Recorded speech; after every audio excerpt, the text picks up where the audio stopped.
মৃত্যুর পর কবরে নামানো পর্যন্ত ফেরেশতারা লাশের সাথে কি করে তা সকল মুসলমানের জানা উচিত। আজরাইল যখন আত্মা কবজ করে নেন তখন আত্মা দেহকে বলে, হে দেহ, আল্লাহ তোমাকে সুপ্রতিদান দিক। তুমি আমার সঙ্গী হয়ে আল্লাহর আনুগত্যে অগ্রগামী ছিলে, আর আল্লাহর অবাধে ছিলে খুবই পশ্চাৎপদ।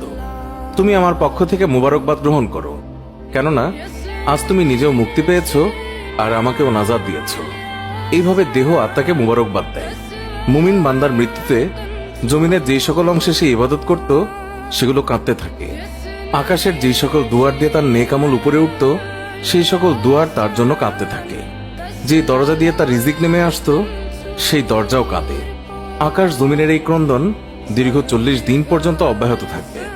মালাকুল মউত যখন তার আত্মা কবজ করে নেয় তখন তার দেহের হেফাজতের জন্য সেখানে 500 ফেরেশতা দাঁড়িয়ে থাকে। যদি কেউ তার লাশের পাশ ফিরাতে চায় তখন ফেরেশতারাও এই কাজে মানুষের সহযোগিতা করে। এমনকি কাফন পরিধান এবং সুগন্ধি মাখানের কাজেও ফেরেশতারা অংশ নেয়। লাশের সম্মানার্থে ফেরেশতারা 2 সারি করে ঘর থেকে কবর পর্যন্ত দাঁড়িয়ে যায়। জানাজা পর্যন্ত অতিক্রম করে তখন তারা অভ্যর্থনা জানায়, তার জন্য ক্ষমা প্রার্থনা করে। মুমিনের মর্যাদার এই অবস্থা দেখে ইবলিস এত জোরে চিৎকার করে ওঠে যে তার দেহের হাড়ের কোনো কোনো গ্রন্থির বন্ধন এই সময় ছিঁড়ে যায়। সে আক্ষেপের সাথে তার সঙ্গীদের বলতে থাকে, তোমাদের সর্বনাশ হোক, এই বান্দা তোমাদের ফাঁদ থেকে কিভাবে ফসকে গেল। ইবলিসের সঙ্গীরা বলে, এ নিষ্পাপ ছিল, তাই আমাদের ফাঁদে আটকায়নি। মালাকুল মউত যখন তার আত্মাকে নিয়ে আকাশে আরোহণ করে তখন হযরত জিবরাইল আলাইহিস সালাম 70,000 ফেরেশতা নিয়ে তাকে অভ্যর্থনা জানায়। আর সকল ফেরেশতারা তার কাছে আল্লাহ তাআলার সন্তুষ্টির সুসংবাদ জানাতে থাকে। মালাকুল মউত যখন আত্মাটিকে নিয়ে আরশের নিকট পৌঁছেন তখন সে আল্লাহ তাআলার কাছে সিজদায় পতিত হয়ে যায়। আর সেই সময় আল্লাহ তাআলা ইরশাদ করেন, হে মালাকুল মউত, তুমি আমার বান্দাকে নিয়ে জান্নাতের বাগানে রেখে এসো। তারপর তাকে কবরে নামার পর নামাজ তার ডান দিকে এবং রোজা তার বাম দিকে এসে দাঁড়িয়ে যায়।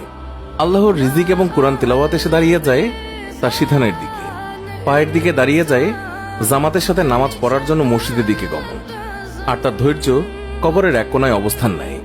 এই সময় আল্লাহ তাআলা তার কবরে আযাবের একটি অংশ প্রেরণ করেন। আযাবটি এসে কবরের ডান দিক থেকে প্রবেশ করতে চায়, কিন্তু নামাজ এসে তাকে বাধা দিয়ে বলে, আযাব, তুমি পিছিয়ে যাও। খোদার কসম, এই বান্দাটি সারা জীবন কষ্টে ছিল, কবরে আসার পর তার কিছুটা আরাম মিলেছে। রাসূলুল্লাহ সাল্লাল্লাহু আলাইহি ওয়াসাল্লাম বলেছেন, আযাব যখন ডান দিক থেকে সরে গিয়ে বাম দিকে যায়, ডান দিকে রোজা নামাজের মতো আযাবকে জবাব দিয়ে প্রতিহত করে। আযাব এবার মাথার দিক থেকে আসতে চেষ্টা করলেও একই রকম জবাব আসে। মোট কথা, আযাব যে দিক থেকেই আসতে চায় সেই দিক থেকেই তার জন্য প্রতিবন্ধকতার সৃষ্টি হয়। অবশেষে আযাব যখন দেখে আল্লাহ তাআলার এই নেক বান্দার আমল সব দিক থেকেই তার জন্য প্রতিবন্ধকতার দেয়াল সৃষ্টি করে রেখেছে তখন সে ফিরে যায়। আর সেই সময় সবর ওঠে নেক আমল সমূহকে বলতে থাকে, এই আযাবের প্রতিরক্ষায় আমি এই জন্য আসিনি যে মূলত তোমাদের শক্তির পরিমাণ দেখা আমার উদ্দেশ্য ছিল। আমি যদি তাকে প্রতিহত করতে ব্যর্থ হতাম তাহলে আমি অবশ্যই এসে এই বান্দাকে আযাব থেকে রক্ষা করতাম। তোমরাই যখন যথেষ্ট হয়ে দাঁড়ালে তখন আমি এই বান্দার জন্য অতিরিক্ত সঞ্চয় হয়ে রয়ে গেলাম। পুলসিরাত আর মিজানে আমি তার কাজে আসব। এরপরে এই বান্দার কাছে 2 জন ফেরেশতা আসে যাদের চোখ নীল বর্ণের, আওয়াজ ভয়ঙ্কর, গরুর শিঙের ন্যায় দাঁত এবং তার শ্বাসের সাথে নাসা রন্ধ্র দিয়ে অগ্নিশিখা বের হয়। ফেরেশতাদের উভয়ের কাঁধের মধ্যবর্তী স্থান খুবই প্রশস্ত। তারা মুমিন বান্দা ছাড়া কারো উপর দয়া করতে জানে না।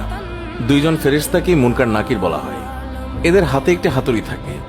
এটি এতই ভারী যে সকল মানব দানব মিলে একত্রিত হলেও তা উত্তোলন করতে সক্ষম হবে না। এই 2 জন ফেরেশতা কবরে প্রবেশ করে লাশকে বলে, উঠে বসো। লাশ তৎক্ষণাৎ উঠে বসে যায় এবং কাফনের কাপড় খুলে যায়। ফেরেশতা তখন জিজ্ঞাসা করেন, তোমার প্রভু কে, তোমার ধর্ম কি এবং তোমার নবী কে? এর জবাবে সে বলে, আমার রব হলেন আল্লাহ তাআলা, যার কোনো অংশীদার নেই।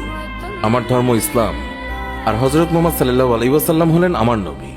তারপর আর কোনো নবীর আগমন হবে না। ফেরেশতারা জবাব শুনে বলল, তুমি সত্য বলেছ। অতঃপর কবরকে চারদিক থেকে প্রশস্ত করে বলেন, তুমি উপরের দিকে একটু তাকিয়ে দেখো। সে উপরে তাকায়, তখন আকাশে শেষ সীমানা পর্যন্ত তার চোখের সামনে ভেসে ওঠে। ফেরেশতারা বলেন, হে আল্লাহর বন্ধু, এটা তোমার আবাসস্থলের ঠিকানা। আল্লাহর আনুগত্যের বিনিময়ে তুমি এটা পেয়েছ। বর্ণনার এই পর্যায়ে এসে রাসূলুল্লাহ সাল্লাল্লাহু আলাইহি ওয়াসাল্লাম বলেন, এই সত্তার কসম, যার মুঠোয় আমার প্রাণ। মুমিন বান্দার তখন এতই আনন্দ অনুভূত হয় যা কখনো শেষ হবার নয়। অতঃপর ওই বান্দাকে আবার নির্দেশ দিয়ে বলা হয় যে তুমি নিচের দিকে দেখো।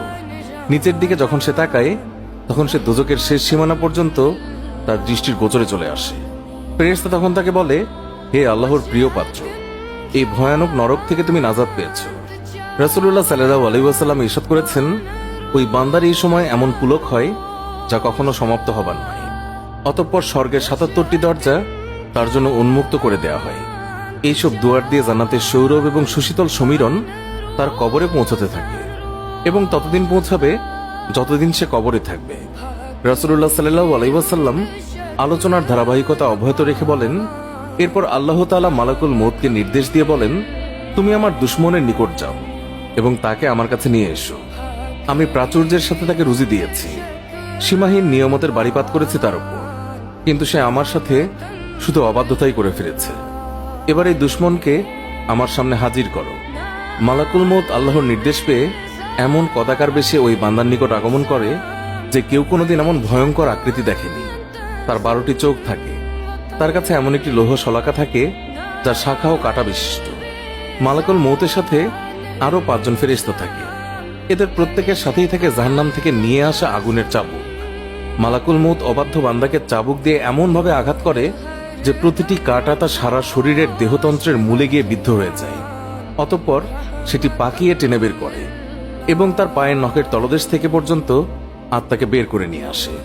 তারপর সেই লৌহ শলাকাটি তার উভয়ের পায়ের গোড়ালিতে ঢুকিয়ে দেওয়া হয়। তখন আল্লাহর এই দুশমনের এতই কষ্ট হয় যে বেদনায় সে কাতরাতে থাকে। এমন সময় বাকি ফেরেশতারা তাদের হাতের চাবুক দিয়ে তার মুখমণ্ডল এবং পশ্চাৎ দেশে অনবরত প্রহার করতে থাকে। এই সময় তার আত্মাকে টেনে সারা দেহ থেকে গোড়ালিতে নিয়ে আসা হয়। শাস্তির এই পর্যায়ে শলাকাটি তার হাঁটুতে ফোটানো হয়। তখন সে বেদনায় ছটফট করতে থাকে। এমন সময় ফেরেশতারা আবার আগুনের চাবুক দিয়ে তার মুখ এবং নিতম্বে মারতে শুরু করে।